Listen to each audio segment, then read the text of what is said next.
everyone, my name is Reggie and welcome to my channel. Today I'm really excited to share with you my April wrap-up. So these are all of the books I read in the month of April. April was not the greatest reading month for me. I read 6 books.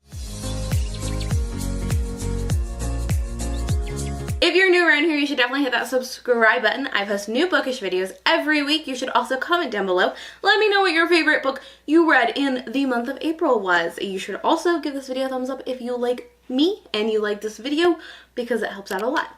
So let's just get into the wrap up. So we'll start off with my least favorite book I read in the month of April, and that was The Knife of Never Letting Go by Patrick Ness. I just didn't necessarily love this book. The Knife of Never Letting Go is the first book in the Chaos Walking trilogy. We're in this kind of sci-fi fantasy world where only males exist and they also can hear each other's thoughts. And it's a very unique, interesting story, and as our main character is growing older, he's kind of learning more about the world and maybe why there aren't women and why you can hear each other's thoughts, and the world is just kind of developing. I will say that this book does have a decent amount of character growth, because at the beginning of this book I was so not for this boy. He was so not my favorite. I also did not like the plot or the story arc that this story took. I thought it was kind of predictable and boring. So I don't know. This wasn't for me. I don't plan on continuing on with this series, and I gave this book a 2.5 stars. Next up, I read An Arc of Starry Eyes by Jen Bennett. This book is about a girl who lives in Northern California and goes on a camping excursion with her,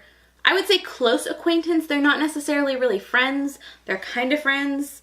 It's complicated, and she and that acquaintance kind of have a tiff, and it ends up she has to kind of live in the woods and figure it all out with this boy she really hates, and they have to survive. It's a romance.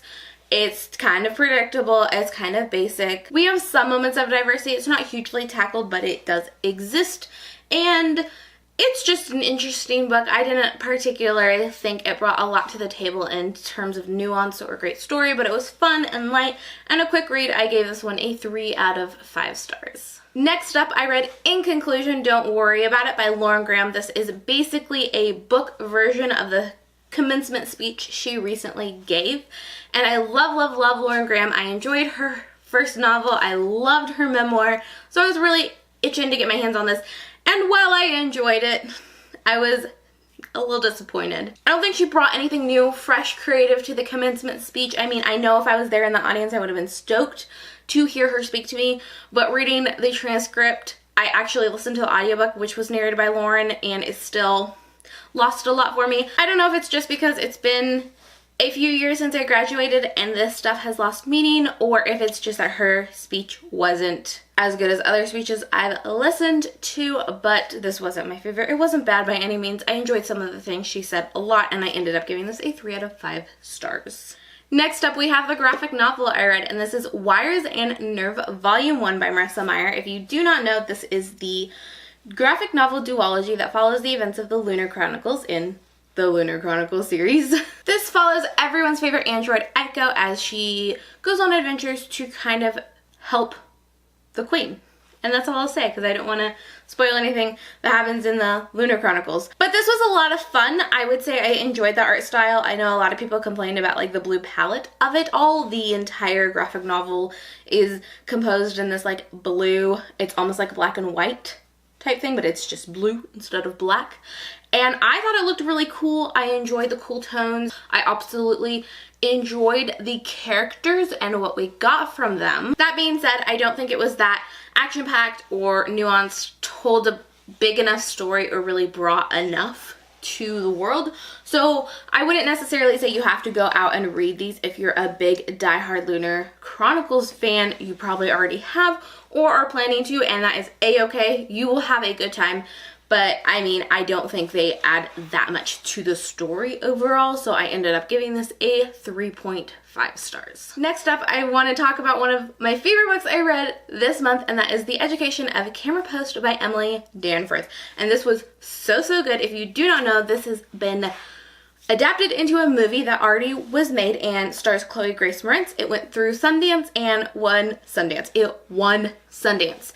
And then it wasn't being picked up for distribution. No one really wanted to touch it, which is super annoying, but Filmrise bought the rights to distribute it, and it will be coming. As of right now, it's slated to come out in summer of 2018.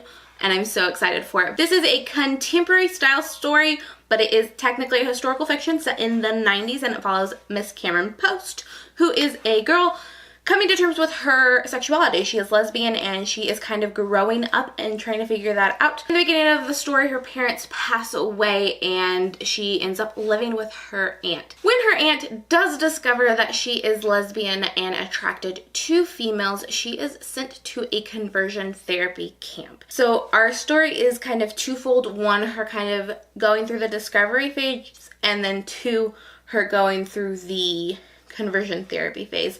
It's very interesting. It's a slow-paced book, but it's beautiful for that because it focuses so cleverly and so intricately and just like so in depth into Cameron's characterization and what she feels at every moment and what she's going through, and it's super interesting to kind of walk in her shoes. It's a beautiful story. I think it's so important, and I'm very happy I got to read it and even more excited to see the adaptation. I gave the Education of Cameron Post a 4 out of 5 stars. Last up, I have Thunderhead by Neil Shusterman. As you can guess by it being at the end of this video, I absolutely love this book.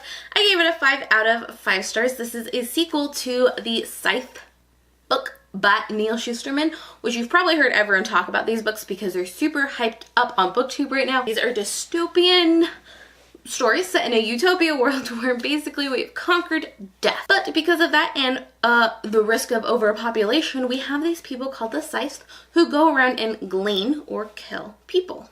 The gleaning process is reserved for a select few who are almost in a government position. Our story starts off as we pick up 2 apprentices to become Scythes, and neither of them really want to do this because, like, you think about it, who really wants to be killing people? But anyways, we follow these 2 teenagers as they are kind of being introduced into the world of the Scythe. Not just the world they know of this utopia, but the Scythedom and what that entails and how intense it can be. And in the second book, we follow exactly where the first book ended up, and it took so many severe twists and turns I wasn't expecting, and I just went on a roller coaster ride with this book, but I was so on board for all of it.